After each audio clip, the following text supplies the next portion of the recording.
Glad you had fun. Do you have any other questions for her, babe? That was it. It was just great running into you, and I wish you all the best. Thank you.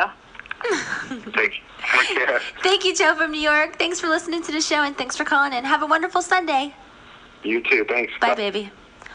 Oh, that's wonderful. But I agree with you, babe. I agree with you 100%. You know, and since the industry has evolved, as we spoke about earlier, they just don't have the money to invest in it anymore. I know. You know what I mean?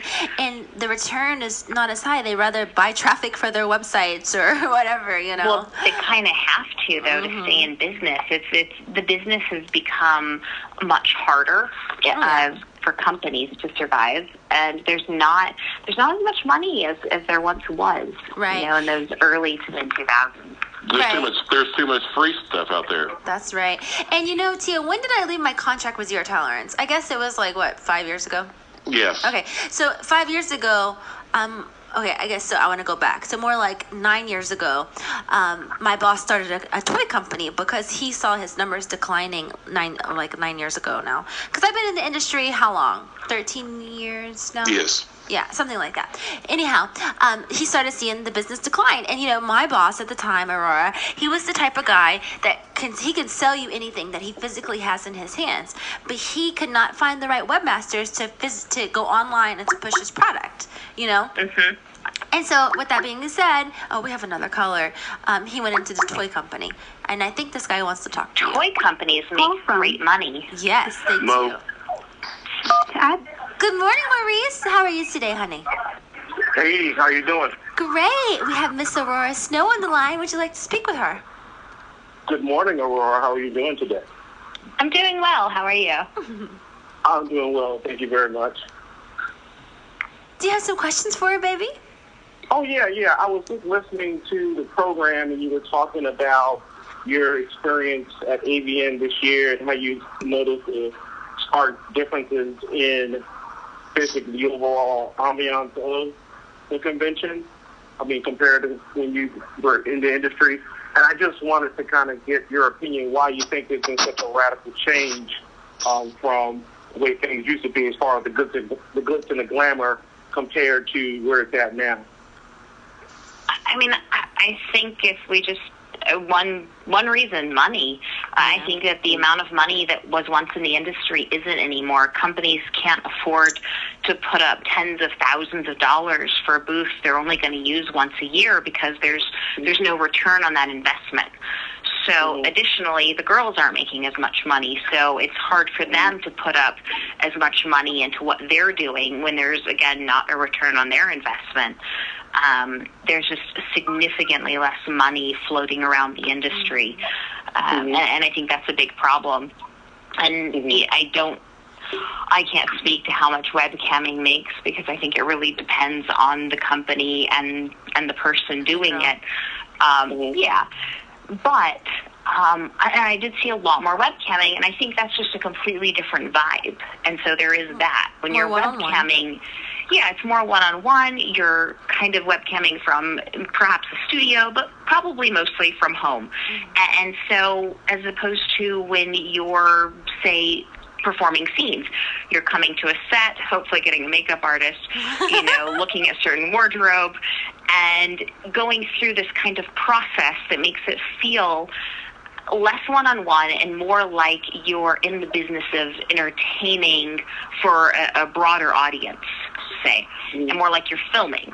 And webcam just feels so personal, so I think that changes the vibe with potentially why we're seeing a little bit less glitz and glamour from the performers. But the girls, but as a whole, like the girl performers, us models, we're making our own money now. Right. Yeah. So, I mean, there are pros and cons, I suppose. Yeah, when you have a name, it's fantastic. It definitely seems like what's happening with the industry, like Courtney just said, is that it's more about the direct relationship between the performer and the fan, and the companies are almost being moved out as the middleman.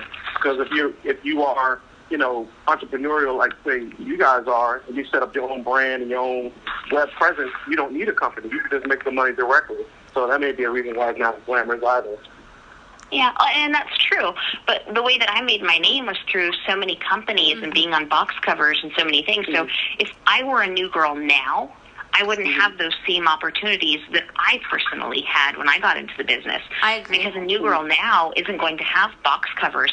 She's going to be the blonde in the scene on a certain site, and she might not even get her name credited. You're absolutely right. And that's how I view a lot of the girls that I met over the years, you know, since they stopped doing box cover shoots and, you know, having things of that nature. Now it's more like compilations, you know. So there's like 5 girls in the box or whatever, but you're absolutely right, Aurora.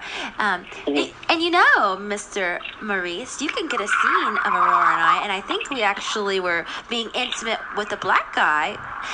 Weren't we, Aurora, for Third Degree? I think it was the black guy we did. I'm pretty sure we were, yeah. It was a threesome, and you might enjoy that, Maurice. Yeah, I think I would. Yes. Did you have any more questions for today, babe? No, that's about it. Just looking forward to the remaining games of March Madness today, especially the UNC Kentucky game. So. Oh, you're still in it? Yeah, well, I mean, if UNC wins the whole thing, I mean, I don't think I'll be in first place, but I'll definitely move up the rank. Well, congratulations. You're still in it. I'm out since Thursday of last week because, you know, I chose WVU to win. Right. Yes. And how do you feel about Mr. Kirk Cousins? Sorry, Aurora, 1 second. We're just going to do a little football talk here. Go for it. For the Redskins, do you think he's going to go to Kyle Shanahan, or did they make a deal with him? Well, I mean, they're franchise tagged him, so if any team wants to get Kirk, it's going to be very expensive, like i.e. a first-round draft pick and money. So I think that San Francisco being in such a bad situation, you know, as far as a rebuild, I don't think they want to give up their first-round pick for Kirk Cousins. I think there's interest there, but they may want to wait until 2018 when you may be in the open market. But I don't think he's going to do anything this year. So are you going to miss Deshaun Jackson down here in Tampa Bay? Absolutely. But even though I was a huge D-Jax fan, Me too. and it's sad to see him go, I'm glad to see him go into a great situation. I think by him going to Tampa Bay with Jameis Winston and Mike Evans, I think they are definitely going to be a Super Bowl contender in the NFC. I hope so. You know, I bleed maroon and gold, but I got love for my Tampa Bay Buccaneers. And you guys lost Pierre Garçon. What? To the 49ers do? What are we going to do up there in Washington? Well, they did sign Terrell Pryor, so Okay. our receiver core is going to be much, much bigger than last year. Like, I'm pretty much, we're only going to have one receiver that's under 6 feet. Everybody else is at least 6'2" or taller. That's the advantage we have with Mike Evans. Yep, that's right. Okay. Yeah, so I think that it should improve our red zone production and everything like that. But I'm looking forward to seeing you at the Bucs game, where it's a Bucs kid, but we all know where your heart's at with the burgundy and gold. That's right. That's right. Well, I love you, babe. You have a wonderful Sunday. We'll talk to you soon, okay? Bye. All right. Okay, Mr. Aurora Snow, we appreciate you being on the air for 30 minutes. You have been my favorite guest so far. I mean, to be honest with you. How about you, Tio? Well, thank you. She's been the most popular guest we've ever had. As a matter of fact, you have been, just to let you know. And we've had a lot of girls on. A lot. Well, thank you. That's really great. Hey, when you asked me to be on your show, I immediately thought yes. I mean, I would do anything for you. So, you're so sweet. absolutely. Thanks, love. And same for you. Absolutely. Anything we could do, just let us know. And we'll give you some love for your blogs or your columns, whatever you need. Just let us know, and we'll promote it for you as well. And go ahead, tell the guys, where can they find your columns? The Daily Beast, is that it? TheDailyBeast.com. Okay. Yes. And what's your Twitter handle? Miss Aurora Snow, MISS, and if you can't spell Aurora, AURORA. And that could be confusing. And it is sometimes. darn it, we have another caller. Do you mind to take just one more? It. Okay. Happy to. No, it's fun. Call from.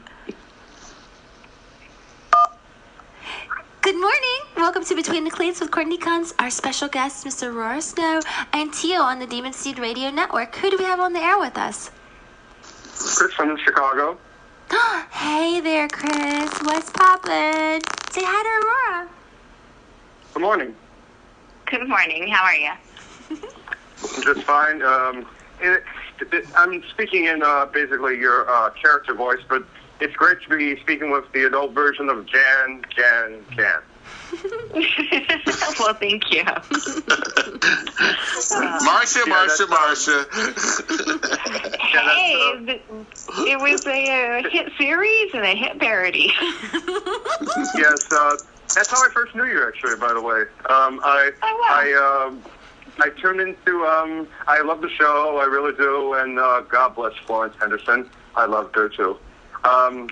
I turned into other shows like that, and all of a sudden, it came a parody of the Brady Bunch, and by golly, it's you, and Hillary Scott, and Leah Love.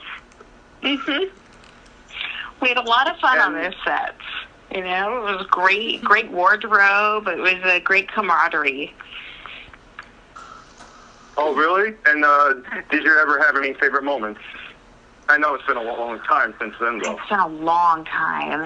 I mean, I can't recall any specific favorite moments, only because, you know, sometimes when everything goes right, it doesn't necessarily stand out.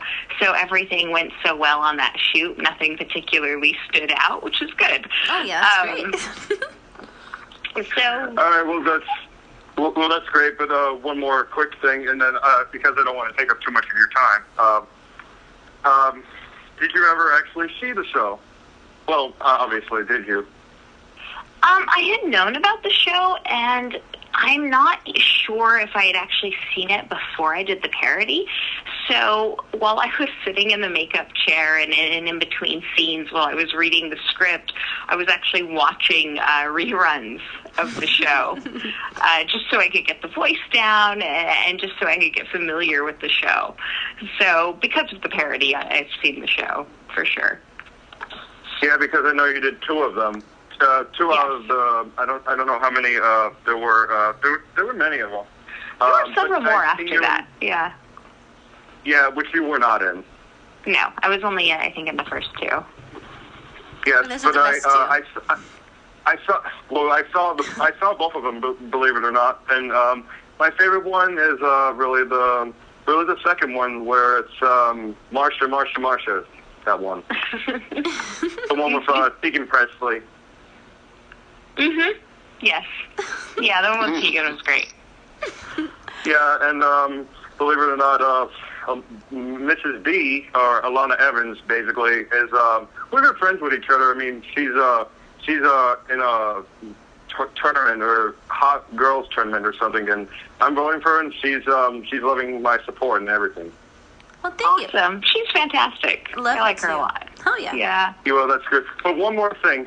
Now that you are out of the industry, now that you're out of the industry, how is life looking up for you? Well, the transition out initially was difficult because it's really hard to figure out what else you do after porn. But now, you know, so many years later, it's pretty good. I figured out what I do and what I can do, what I'm skilled at, and you know, it's interesting. I enjoy it. I feel like I have this, like, secret identity, and it's pretty funny, though, because I live in the Midwest now, and I get recognized a lot. I walk down the street, and when people can't tell whether or not I'm Aurora, you know, I hear my name called behind me, and I'm like, Aurora! And, you know, I could ignore it, and they'll think, oh, maybe it wasn't her, but I don't. I turn around, and I wave and smile, and then I see them across the street, and they're like, yes, it's her! And then I walk on. So it's kind of fun, you know? It's like this little secret that I've got going on. Yeah.